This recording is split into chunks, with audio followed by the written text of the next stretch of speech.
சிந்து பைரவி சீரியல்ல இன்னிய எபிசோட்ல நம்ம ஆறுமுகம் கடைசியா 19 லட்சத்துக்கு அந்த வாழைப்பழத்தை எல்லாமே அந்த வியாபாரிகிட்டயே கொடுத்துடலாம் அப்படின்னு போகும்பொழுது நம்ம பைரவி வந்து இல்லை நீங்கள் அந்த 19 லட்சத்தை அவங்கக்கிட்ட இருந்து வாங்காதீங்க, மறுபடியும் அவங்கக்கிட்டயே கொடுத்துருங்க. நான் எல்லா வாழைப்பழத்தையும் வேற ஒரு வியாபாரிகிட்ட ஆன்லைன்லேயே காமிச்சு அவங்கக்கிட்ட விலை பேசிட்டேன், அவங்க வந்துக்கிட்டே இருக்கிறாங்க அப்படின்னு சொல்கிறாங்க. உடனே இசைக்கு இருந்துக்கிட்டு உனக்கு என்ன இதை பற்றி தெரியும், நீ மாட்டுக்கும் பேசிக்கிட்டு இருக்க அப்படிங்கிற மாதிரி பைரவியை சொல்ல அங்கே இருக்கிற வியாபாரிகள்லாம் வந்து பார்த்திங்கன்னா பைரவியை வந்து பார்த்திங்கன்னா திட்ட ஆரம்பிக்கிறாங்க.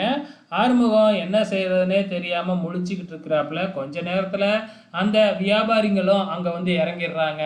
ஸோ அவங்க வந்து வெளி மாநிலத்திலேருந்து வந்திருக்கிறாங்க, அஸ்ஸாமு அந்த இடத்துல இருந்து வந்திருக்காங்களாட்டுக்கு.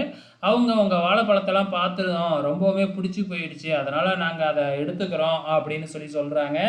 உடனே நம்ம பைரவி இருந்துக்கிட்டு அந்த வாழைப்பழம்லாம் பார்த்தீங்களே அது எல்லாத்துக்கும் சேர்த்து 32 லட்ச ரூபா அவர் கேட்குறாரு அப்படின்ன உடனே 1 லட்ச ரூபா கம்மி பண்ணுங்க, நாங்கள் 31 லட்சத்துக்கு எடுத்துக்கிறோம் அப்படின்னு அவங்க சொன்ன உடனே எல்லாருக்குமே அதிர்ச்சியாகவும் ஆச்சரியமாகவும் இருக்குது. ஏன்னா 19 லட்சம் தான் இவங்க கொடுக்க முடியும்னு சொன்னாங்க இல்லையா, ஆனால் இவங்க 31 லட்சம் இப்போ கொடுக்கறதுக்கு ஒத்துக்கிறாங்க. உடனே அவங்க எல்லாமே பிரச்சனை பண்ண ஆரம்பிக்கிறாங்க. உடனே நம்ம பைரவி என்ன சொல்லுவாங்க, நீங்கள் எவ்வளோ நஷ்டத்துக்கு அந்த பழத்தை எடுத்துக்க பார்க்குறீங்க, இப்படி பண்ணுறது நியாயமா அப்படின்னு முதல்ல வெளியே போங்க அப்படின்னு சொல்லி அவங்களெல்லாம் வெளியே அனுப்பிவிட்டு இவங்க உடனே 31 லட்சம் உடனே அட் ஏ டைமில் ஆன்லைனில் ட்ரான்ஸ்ஃபர் பண்ணி விட்டாங்க, பணமும் வந்துருச்சு. இப்போ பைரவி வந்து நம்ம ஆறுமுகத்தை நஷ்டத்துலேருந்து காப்பாற்றி விட்டுறாங்க. இசைக்கு போட்ட பிளான் எல்லாமே சொதப்பிடுது. இந்த பக்கம் நம்ம சிந்துவை காமிக்கிறாங்க. சிந்து பயங்கர கோபமாக இருக்காங்க. நம்ம சிவா அவங்கள வந்து ஆசுவாசப்படுத்திக்கிட்டு இருக்கிறாங்க.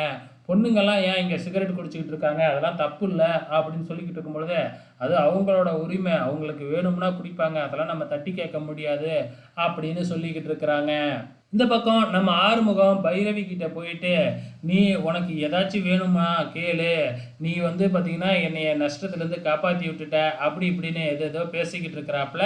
ஆனால் பைரவி வழக்கமாக பேசுகிறது தான், இது நான் உனக்காக பண்ணலை, அத்தைக்காக தான் பண்ணினேன், அத்தை தான் ரொம்பவுமே கஷ்டப்பட்டுக்கிட்டு இருந்தாங்க, நீ ராவு பகலாக பழக்க வச்ச வாழைப்பழம் நஷ்டத்தில் போய் முடிஞ்சதுன்னா நீ கடனாக ஆயிடுவ, அதனால தான் வந்து பார்த்திங்கன்னா நான் உனக்கு ஹெல்ப் பண்ணினேன், மற்றபடி எதுவுமே இல்லை அப்படின்னு டைலாக் அடிச்சுக்கிட்டு இருக்கும்பொழுது அங்கே நம்ம அன்னபூரணி வந்துடுறாங்க. அன்னபூரணி வந்த உடனே நம்ம பைரவி நார்மலாக பேசுகிற மாதிரி பேசுகிறாங்க.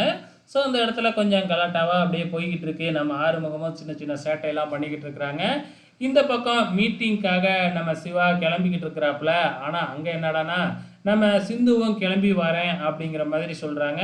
ஆனால் சிவா இருந்துக்கிட்டு இது டாக்டர் மீட்டிங், அங்கே வந்து நீ என்ன பண்ணுவ, நான் சீக்கிரமாக போயிட்டு வந்து உன்னைய அழைச்சிக்கிட்டு போகிறேன் அப்படின்னு சொல்லிட்டு அங்கே டாக்டர் மீட்டிங்கு போனால் அங்கே வந்து ஸ்னேகா வந்து நிற்கிறாங்க.